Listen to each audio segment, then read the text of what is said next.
Fala, meu lindo, minha linda.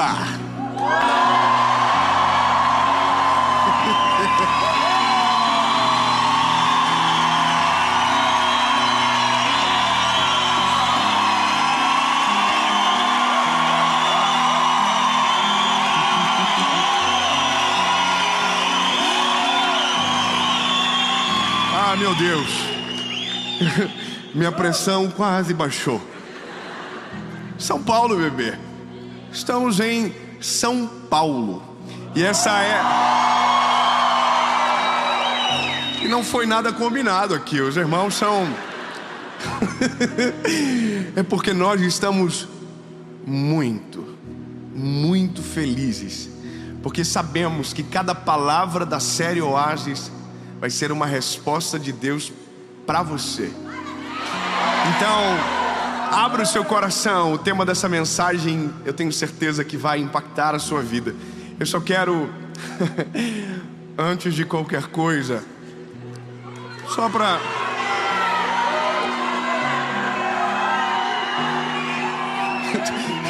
A câmera, corre, ali, nego, corre, aqui, nego, a câmera, o curte e compartilha.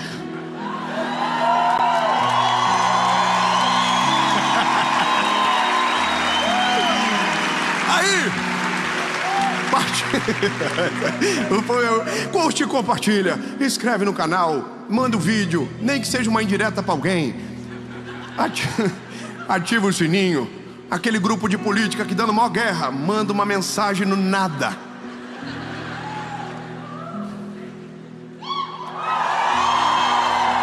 Lembre-se, políticos passam, a palavra é para sempre.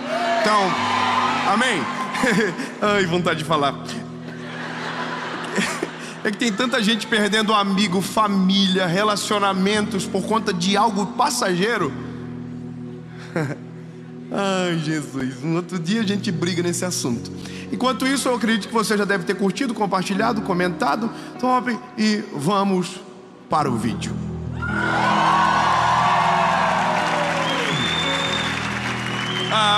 O texto da nossa caminhada é um texto que aparentemente no início ele não conecta com o tema principal, ferimentos de batalha. Mas a nossa jornada juntos vai fazer isso conectar no teu coração para fazer sentido. O texto é de Jeremias, capítulo de número 18. Um texto que provavelmente em algum momento da vida você já deva ter ouvido, estudado, falado sobre.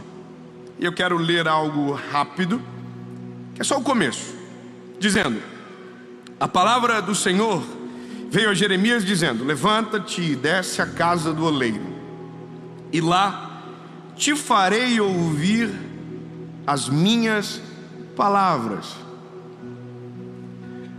Você já sabe o que vai acontecer. O Jeremias vai descer à casa do oleiro, vai chegar na casa do oleiro, e quando ele chegar, o oleiro estará na frente das rodas, formando com as suas mãos, a partir do barro, um vaso. É isso. Guarda o vaso, que ainda está molhado, de barro informe, e começa a entender o nosso ponto de partida. Da onde nós vamos partir? Eu estou vendo um filme esses dias. Eu gosto de ver filme, mas eu tenho um problema que eu não sei se você tem. Eu me envolvo emocionalmente. Mas eu não me envolvo num nível normal, eu me envolvo num nível preocupante. Eu oro pelos personagens.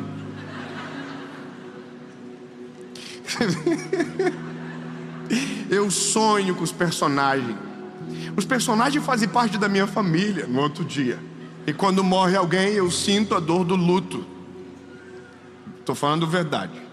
Esses dias eu assisti um filme com o personagem que morreu. Aí eu chorei. Minha esposa chegou, não entendeu o que estava acontecendo. Acontecendo. Fala comigo agora. Quem viu a mensagem de ontem, resolva suas dores, vai entender. Mas eu quero falar do filme que eu vi, né? Deixa eu chegar ao cerne.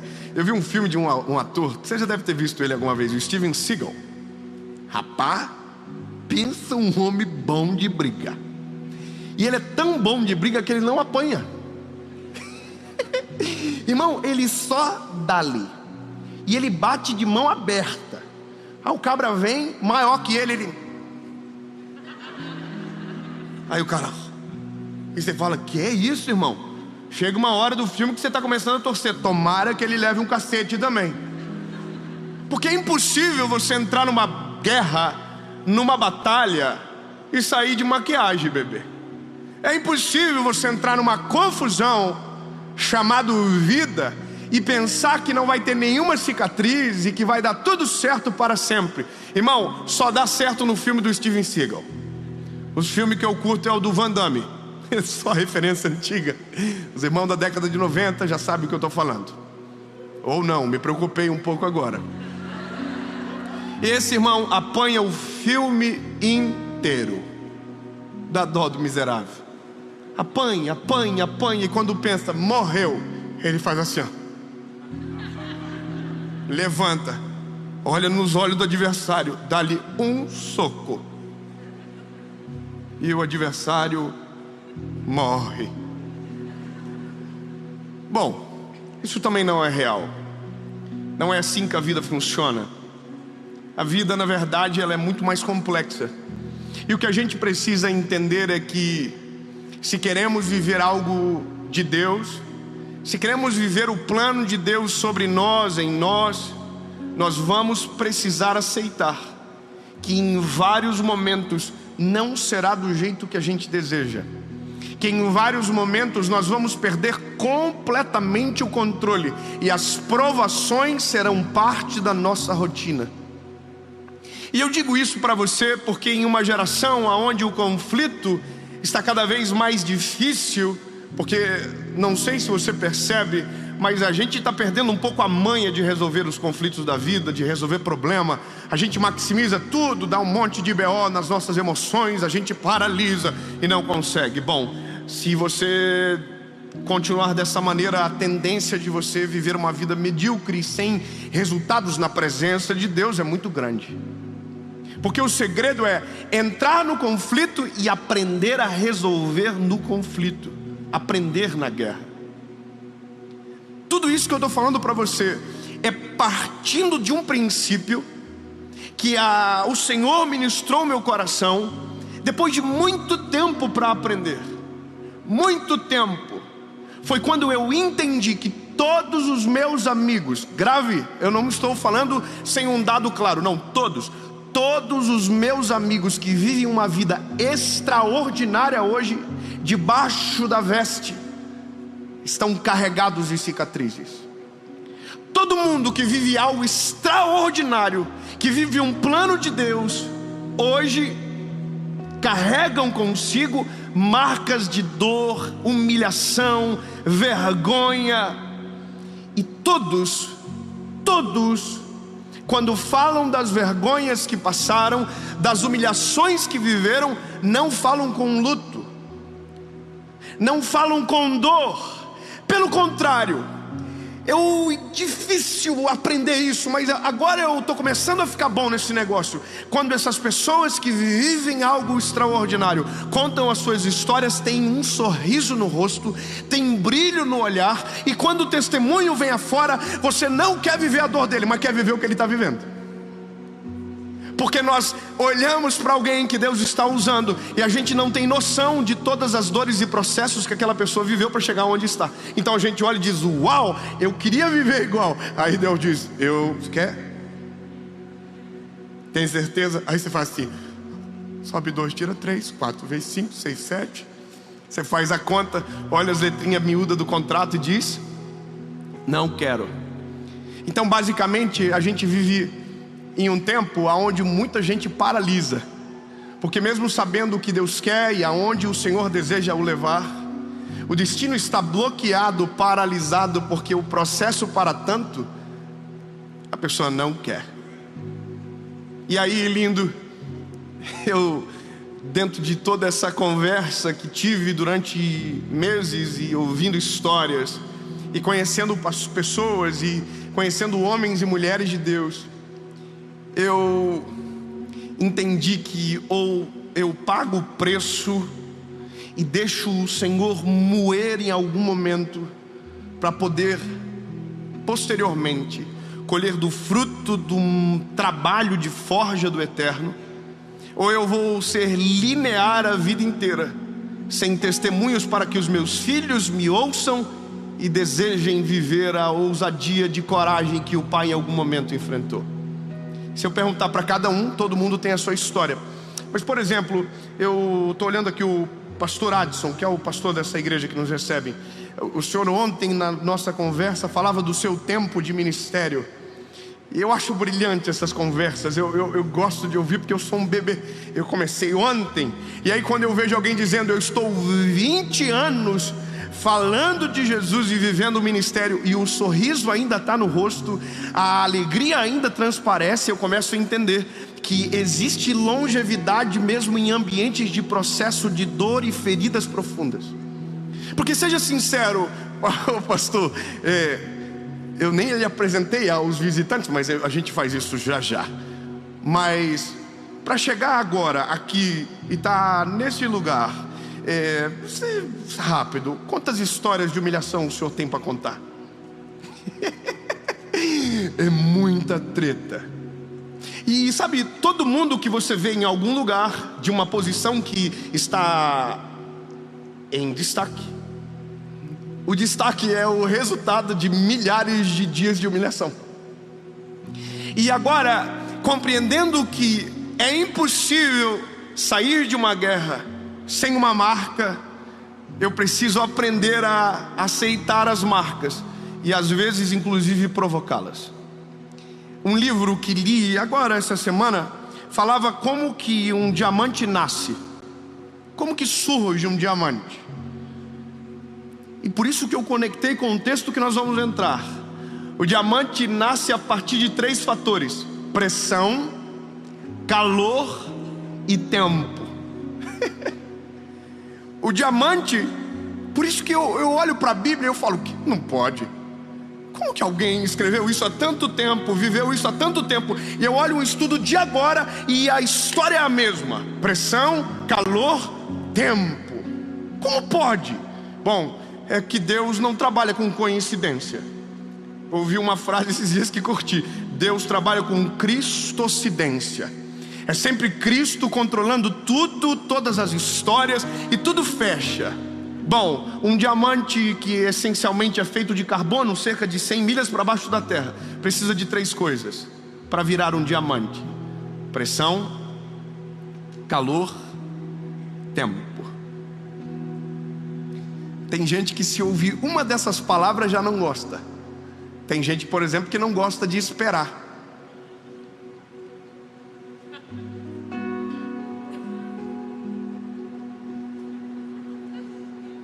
Tem gente que brigou com a esposa hoje, que a esposa demorou demais para se arrumar, e já ficou boladão, já reclamou. Bom, tem mulher que não gosta de esperar nenhum bolo terminar de assar, abre o forno antes. Tem gente que pegou fila para chegar aqui hoje, ficou bravo, reclamou dentro do carro: por que tanta gente veio? Esperar é uma arte, não é todo mundo que gosta. E tem algo muito pior do que esperar: pressão. A pressão, ela é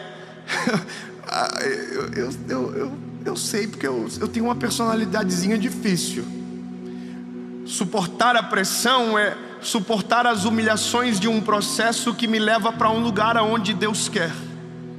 E eu sei que nós também temos muita dificuldade com pressão. A gente tem dificuldade com ataques, a gente tem dificuldade quando as pessoas nos perseguem, a gente tem dificuldade quando alguém fala algo contra a gente, e a gente tem uma vontade só: vingança. A gente muitas das vezes não quer viver o que Deus deseja para nós porque a gente quer obedecer à vontade dele. Não, é porque a gente quer esfregar na cara de alguém que nos humilhou no processo, que a gente estava certo e o que Deus tinha para nós era de verdade. Eu sei, irmão, é difícil dar um glória a Deus nessa mensagem. Eu sei que é difícil porque alguns milagres que a gente pede não são para nós, é para esfregar na cara de alguém. Ai, Jesus, meu Senhor, não deixa eu pregar essas mensagens complicadas. As pessoas ficam chateadas. Eu tô aqui falando com você e as histórias surgem na minha cabeça, irmão, porque de vez em quando eu bato de frente com os inimigos. E todo mundo é assim, irmão. De vez em quando eu bato de frente com alguém que me pisoteou. E aí dentro de mim mora o Dave. E o Dave, irmão, é vida louca.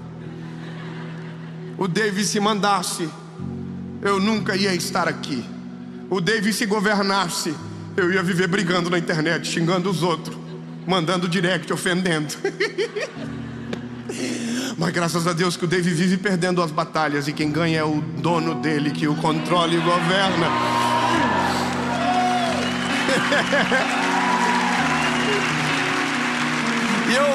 E eu tô falando porque o resultado do que sou é fruto da humilhação que passei. Eu já vou chegar.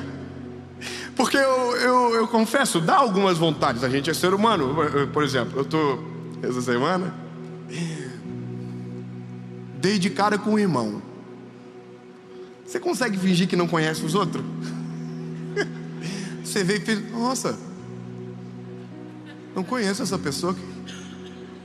Não me parece estranho. Irmão, fizeram isso comigo. Só que eu que queria ter feito com ele. Entendeu, irmão? Só que o meu lado, às vezes, muito bobo, a gente quer ficar sorrindo. E como ele fez que não me reconheceu, aí, irmão, o Dave dominou. O Dave falou: devolve o controle do PlayStation aqui. Aí, irmão, na hora eu gritei: ei! E ele se fingindo de louco, indo embora. E eu... Quando ele olha, eu falei: que isso, cara? Não lembra de mim? Claro que ele lembra. Porque eu lembro dele. E aí ele falou assim: ó, você aí?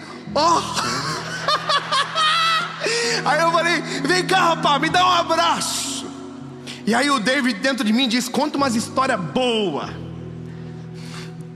Esfrega na cara. Aí, irmão, por isso que é importante o processo antes da honra. Porque se a honra vem antes do processo, a honra se vira contra você e te transforma em alguém miserável. E eu não falei nada para ele. Eu só dei um abraço e falei: ai, bom te ver, meu irmão. Dentro de mim eu queria contar umas histórias. Eu não fui nem falso, eu só não deixei passar. Isso é sinônimo de que todos nós precisamos de tratamento. Que não importa quem seja, as marcas que Deus nos permite são exatamente para que nesses momentos quem perca a guerra é o nosso eu, e que o nome dele seja glorificado. Por isso que quando olhamos para alguém que passou por muitas batalhas, essa pessoa é digno de ser respeitado, porque para chegar aonde chegou, suportou o que muitos de nós não conseguiriam suportar. Quando eu entendo o que Deus vai falar com Jeremias, eu começo a desejar uma coisa: Senhor, não me solta enquanto o processo não acabar. Não me tira das rodas enquanto eu não ter a forma que o Senhor deseja. Só que isso vai me custar pressão. Pressão. Eu sei que é difícil, mas se nós aprendemos a orar da maneira completa ou de maneira correta, a gente vai dizer: Jesus, manda umas humilhaçãozinhas. Você já pensou que lindo, você que bonitinho, acordando de manhã dizendo: Jesus, hoje eu quero ser humilhado pela Jéssica, Senhor. Jesus, hoje o meu chefe, Senhor, pode liberar. Deixa, Senhor, deixa, porque eu estou precisando. Você nunca vai fazer essa oração, meu lindo, porque a gente não gosta de ser oprimido. Mas se eu te dizer que a opressão de agora é o que garante o teu coração amanhã, se eu te falar que algumas marcas e cicatrizes, quanto mais profundas, mais seguros nos tornam para viver exatamente o plano de Deus lá na frente de você crer. Quer ver uma coisa? Eu vivi muito tempo pregando. Eu pregava só em igreja pequenininha e só para pouca gente, e só no primeiro dia, porque tinha os famosos vinham depois. Os que pregavam bem vinham sempre depois. Então eu entrava para dar uma palavrinha, tipo assim, sexta-feira alguém não consegue trazer ninguém? Chama o Dave. E eu ia, irmão, porque eu tava lá, top, vamos. Irmão, eu vivi muita treta. Eu sempre falo que conversa de itinerante, de pregador, né, de qualquer ministério, qualquer pessoa, se você conversa com um par seu, todo mundo tem uma história triste do que viveu para chegar onde chegou.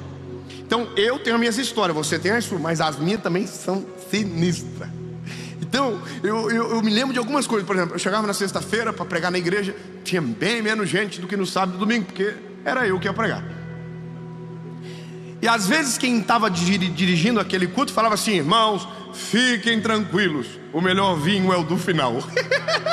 E eu estava aqui, ó, o suquinho de uva integral, porque se o melhor vinho era do final, basicamente ali era o coitadinho. E eu ouvia coisas, por exemplo, olha, vou trazer semana que vem um pregador bom de verdade. Falei, que é isso, hein? Esse dia eu entrei no meu carro e eu fui chorando para casa, dizendo: nunca mais eu vou pregar o evangelho. Se for para ser humilhado desse jeito, eu não quero nunca mais. E sabe, eu consigo me lembrar de tantas histórias, de passar humilhação na casa das pessoas, de dormir em um lugar onde não era para dormir, mas como o objetivo parece-me que era humilhar.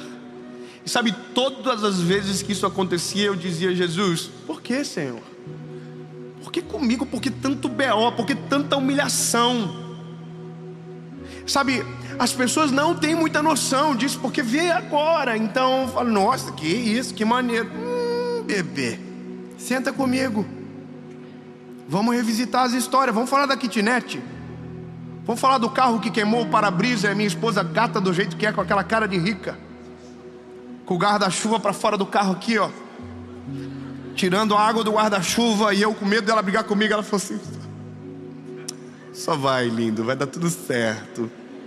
E a gente chegar para ministrar num lugar, e quando entrar dentro do carro para voltar, tem um pacotinho de uma oferta com R$14 em moeda, e o combustível para chegar lá foi 20.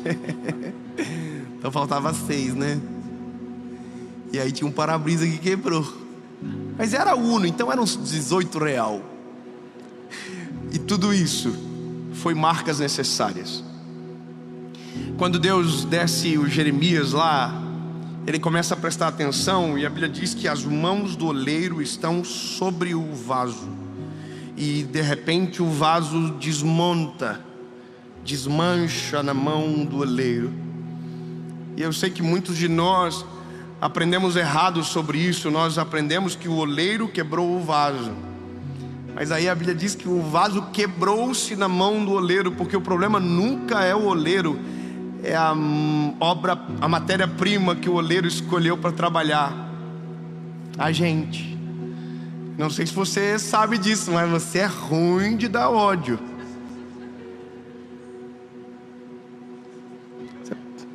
Você pode compartilhar isso com o irmão que está do teu lado? Você pode dizer assim para ele: você é muito ruim. Aproveita, desabafa, abre o coração.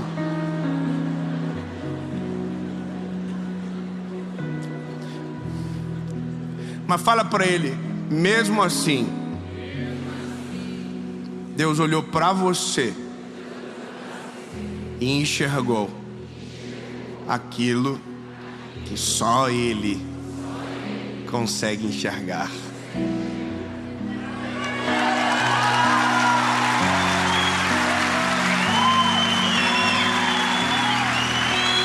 Porque Se a gente querer entrar na seara de reclamar do processo, o oleiro vai ter direito de reclamar da matéria-prima. Ah, Senhor, não quero esse processo. Meu lindo, com a matéria-prima que você é, só assim para dar certo. Porque senão você vira uma cebosa, irmã. Você vira um ceboso, meu lindo. Deixa eu abrir o coração para você. Tem gente que Deus não pode dar um pila a mais, que ele fica soberbo, trata mal os outros, fica ignorante. Se ele comprar uma moto, ele já fica: nossa, estou em outro patamar da sociedade. Tudo que vem antes de um processo que garanta a estabilidade para aquilo, vem para destruir, não para abençoar. Então, pressão a gente precisa. Pressão. Aí depois, quando acabou a pressão, aí vem o calor. E entenda que o vaso pronto não é o barro original. Entende o que eu acabei de dizer? O vaso pronto não é o barro original. Não é mais a mesma textura, não tem mais o mesmo cheiro, não tem mais a mesma forma. Era um barro, agora é um vaso. Mas não se tornou um vaso no passe de mágica, se tornou um vaso por conta de todo o processo que viveu para chegar. Pressão e o fogo. O fogo é o negócio que envolve o terceiro tempo. Porque quando o oleiro coloca o vaso no fogo, ele vira as costas para o vaso que está dentro do forno e vai trabalhar no outro que está sobre as rodas.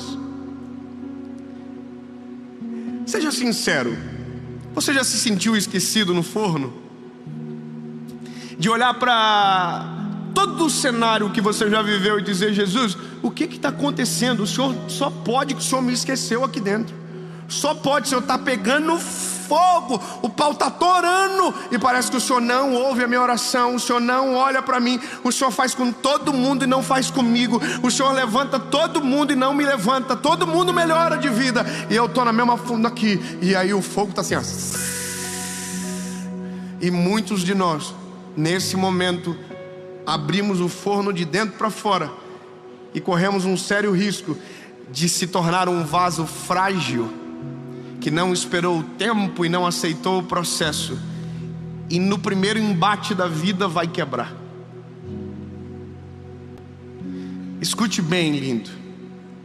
Você nunca vai ver um homem ou uma mulher de muito sucesso que não tenha respeitado os processos de Deus na sua história. Não existe esta pessoa. E se existe, a validade dela é breve. Porque quem respeita tempo, quem respeita o calor, a pressão, se torna exatamente quem Deus quer e permanece em quem o fez.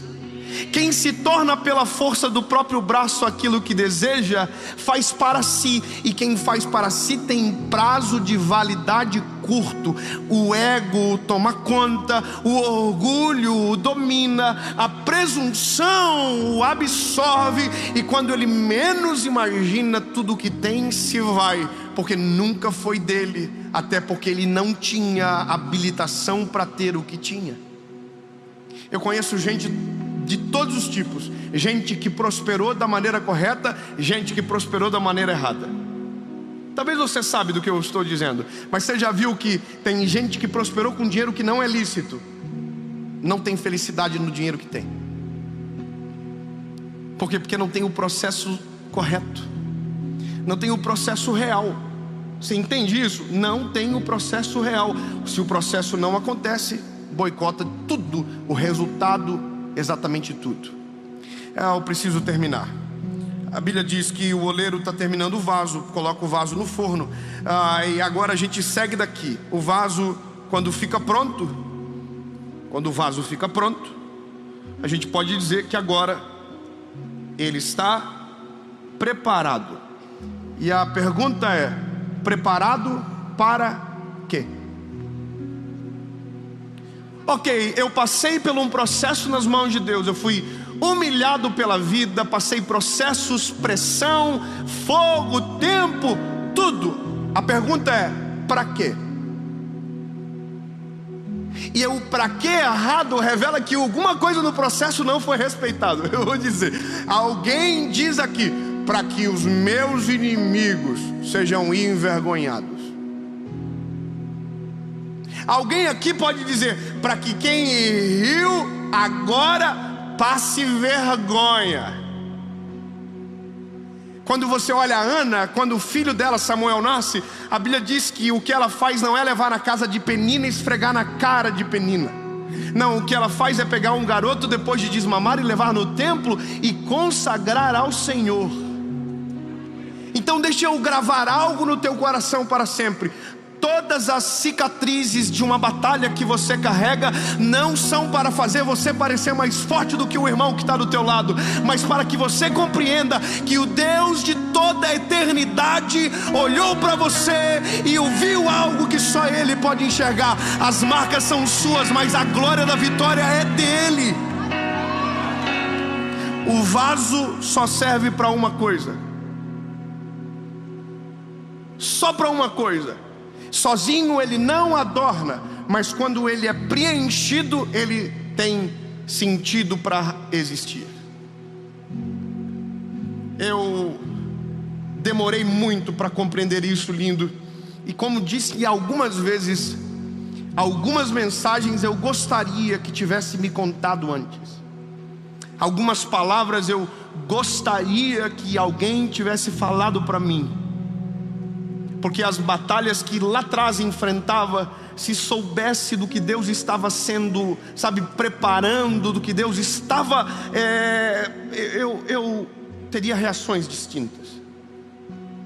Teria suportado o fogo em silêncio, porque falei muito na hora que devia ter ficado quieto. Teria esperneado menos, teria deixado inclusive pegar mais. Quanto mais fogo, mais resistência, mais resiliência, mais capacidade de suportar. E aí, lindo, eu já chego no final do vaso. Um dia você olha no espelho e pensa que está pronto. E esse dia você errou de novo.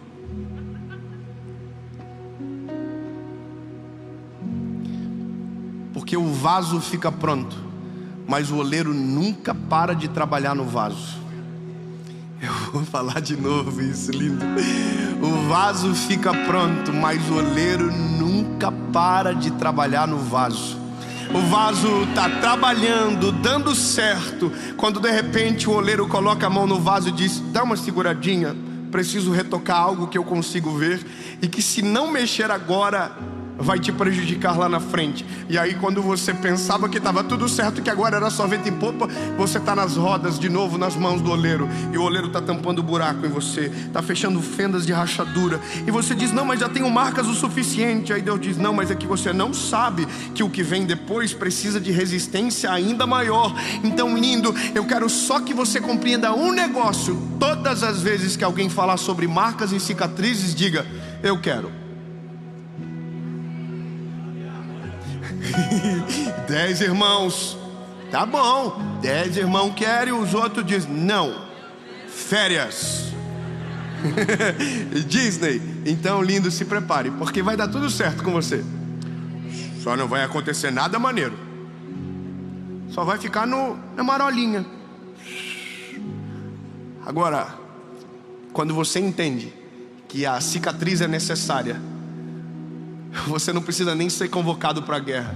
Você entra na guerra, você entra na batalha, porque você sabe que quanto mais marcas, mais capacidade você vai ter para suportar o que Deus deseja colocar em você. O vaso fica pronto e o resultado do vaso é ser preenchido. E aí o apóstolo Paulo termina dizendo, tendo porém tesouros em vasos de barro, para que a glória não seja do vaso, entende? Mas daquele que o encheu. As minhas cicatrizes talvez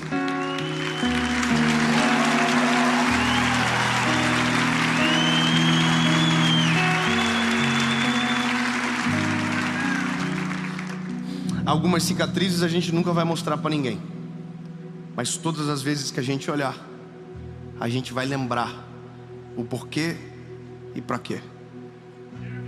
E talvez um dia, é profético o que eu vou falar agora, receba se você quiser ou não. Posição de receber é assim: adorar, abençoar, receber. Eu quero declarar no nome de Jesus que todas as batalhas, todas as guerras que você está enfrentando, ou talvez ainda vai enfrentar, servirão para deixar cicatrizes profundas em você. Que talvez não é isso que você desejava, mas se tem alguma coisa que muda o homem de maneira genuína, são as marcas de um combate. Talvez você não percebe, mas cada marca, uma faceta do teu caráter é trabalhada. Cada marca, uma faceta da humildade sua é trabalhada. E quando menos você perceber, uma ferida aberta se transforma numa cicatriz. E a cicatriz que um dia doeu, em nome de Jesus na sua vida, será um motivo para glorificar o nome daquele que te chamou para obras incalculáveis, maiores do que você possa imaginar, mas que só irão acontecer se no nome de Jesus a pressão, o fogo e o tempo forem respeitadas. Amém.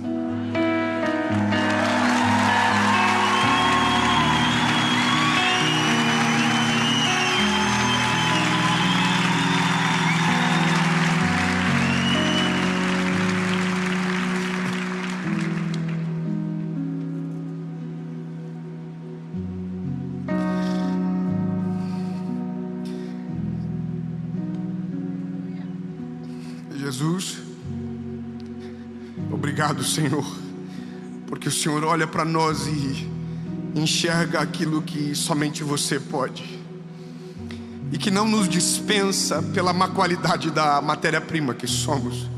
Pelo contrário, o Senhor nos usa, nos aproveita para a glória do teu nome.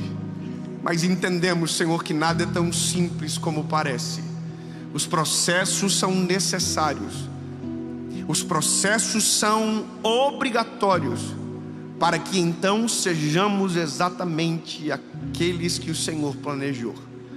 Para que quando o Senhor nos encher, o vaso não quebre, não dê problema, ou tente absorver uma glória que não é sua, mas para que o teu nome apareça, que o teu nome seja glorificado. Completa a tua obra em nós, Jesus, mesmo que doa, mesmo que nos incomode, mas se o teu nome for glorificado, vai valer a pena.